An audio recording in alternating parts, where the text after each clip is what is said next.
We are upon the 5th year of the Festival of Diaspora. I cannot believe that time has gone by so fast. And now as I think about the history of the organization, the first year was intended to be 2021, but because of two things, one being COVID, obviously, postponing things, but also we were supposed to start in Cartagena. And if you recall, in 2021, there were protests against a new tax that then President Duque had put into place. And you literally had police officers and military personnel fighting in the streets. It was madness all over Colombia. And so the lead sponsors at the time was like, hey, we can't do Colombia. And so Puerto Rico became the next best place to go, at least quickly. And so I began to really center upon it, and then took a family vacation in June of 2021 in Puerto Rico. And my then, I don't know, she might have been 12-year-old daughter says, hey Dad, I'll go with you on the tours of the hotels. And we visit all the hotels, and we finally get to the Grand Hilton. And she says, I like this one. I said, why do you like it? She says, because you can tell your friends that you're inside and outside at the same time. Because, you know, I have this entry that looks all the way out to the beach, but you're inside. It's very cool. And that was the first place for the very first festival.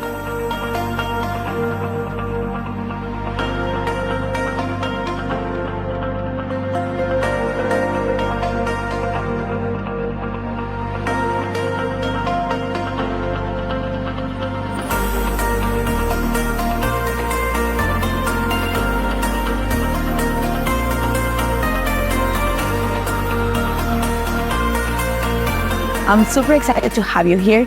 I just joined your panel. It was very interesting. But outside of your panel, I want to start asking you, how positively have you been impacted by coming to places like this, to this platform like the Festival of the Diaspora? Yeah, great question. I've been impacted a lot. Going to gatherings like the festival is super important for me personally, really because of just the great people, the culture, the space that's created here. I'm able to be myself. I'm able to just be around so many smart people, really share our experiences and the work that we're doing. And so hat tip to my now 19-year-old daughter. But what a journey it has been. That first year was incredibly difficult. We didn't know what we were doing. We were just pleased that people came, and we knew we wanted to give them a good show.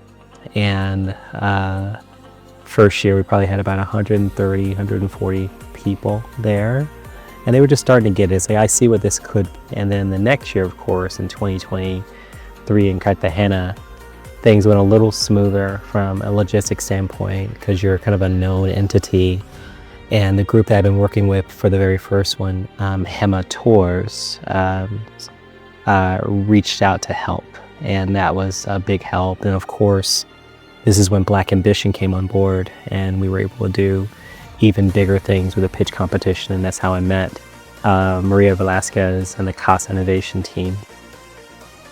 Cuando yo fundé Casa Innovation y fui a Cartagena, iba a ser una socia de cordel del festival. Y decidimos pues que Casa Innovation hacía el pitch competition y nos asociábamos como partners del festival. Pero después de Cartagena dijimos, espérate, los dos estamos haciendo algo muy complementario, hagamos una fusión. Y decidimos hacer una fusión del Festival de la Diáspora y Casa de Innovation. Y al tomar esa decisión dijimos, ok, si ese va a ser el caso, nuestra sede va a ser Colombia. We did a great job in Cartagena using the convention center and a variety of hotels. Note to self.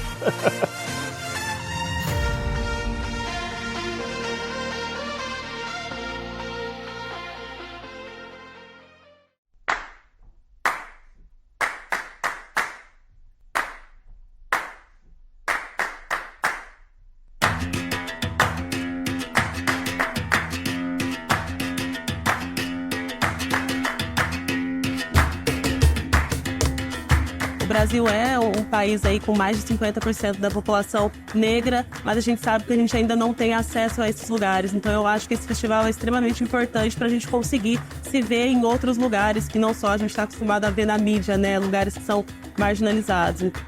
The very next year, 2024, probably from a stress standpoint, the most challenging year, because doing a big event in Brazil from 7,000 miles away would be a challenge regardless. But trying to do it the way we do things, focusing on women vendors, and that means you're dealing with a lot of small businesses, some of which have formal or informal licensure, which prevents you from being able to do contracts and on and on and on. And so learning the ropes in a new culture, figuring out who you can trust, and doing something big there in a very short amount of time. We give ourselves less than a year. Made it super stressful, but also exhilarating in a sense, because we knew that we were on to something big and that it was going to be better than the previous year, and it was. We had 280 people join us in Brazil, and it was just a fantastic. A festival like this gives us the power and the courage, to connect, to work together, and to empower ourselves. Well, part of my desire to be a part of this incredible community that Cordell and the Festival Diaspora are building is to really be in, again, community with other Afro-descendant people, to share our work, our creativity, our culture, and to talk across sort of our different sort of trajectories.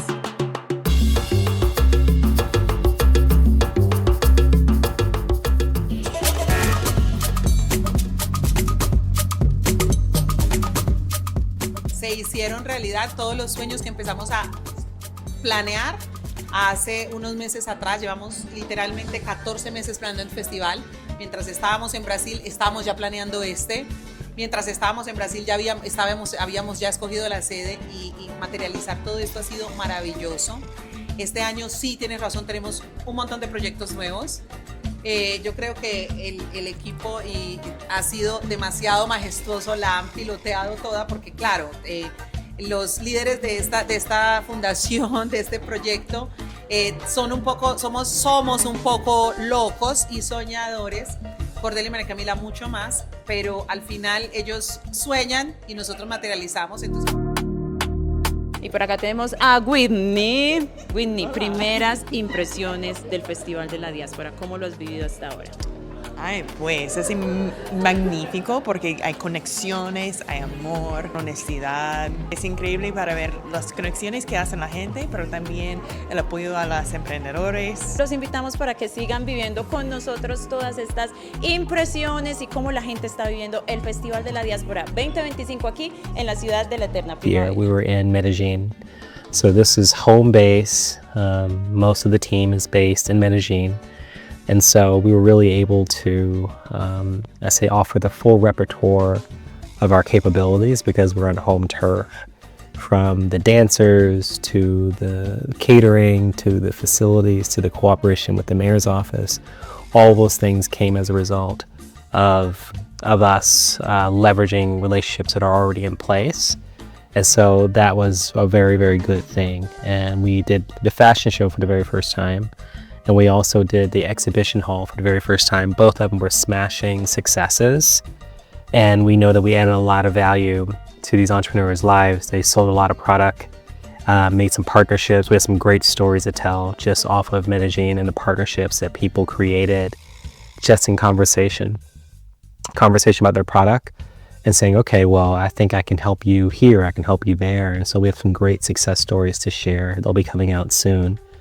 And we had 350 people in attendance. It was big. It was the first time that I didn't get to see everyone. I guess people say, oh, I was there. And I was like, oh, I didn't get to see you. The very first time that happened. Even in Brazil, I got to see everybody. And put around breaking any barriers that stand in the way of us being able to come together and integrate is really the work of, I feel like, everyone at the festival, right? That's why we come together under this umbrella, is to find ways in which we can further integrate, further come together, and then further uplift and also amplify the impact and the work in these communities.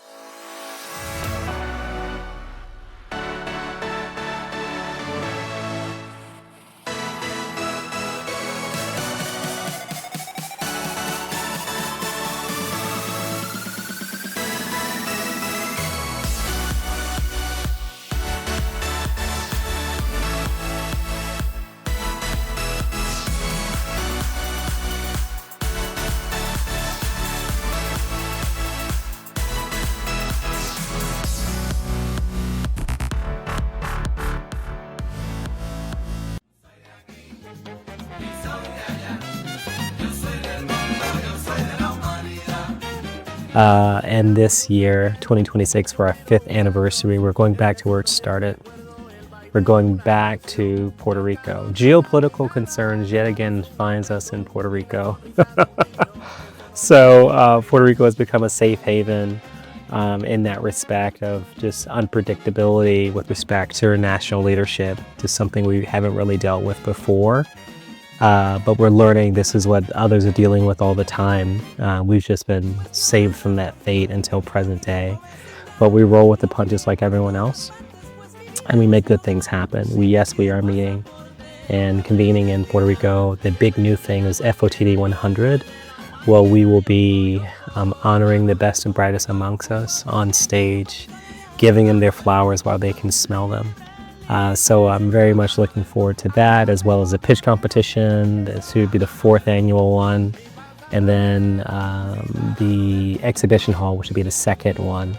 We won't be doing the fashion show, but it'll be back in style in 2027 and beyond, hopefully. But yeah, that's the 5-year history of the festival summed up very quickly. I have been here since day one. Cordell is a very good friend of mine. He even talked to me about this vision before it even manifests. Wow. So having known him for a couple of years and just seeing what he's been able to, working with so many other amazing leaders to build, that's something I'm incredibly proud of. I'm proud of him for all that he's done in this space.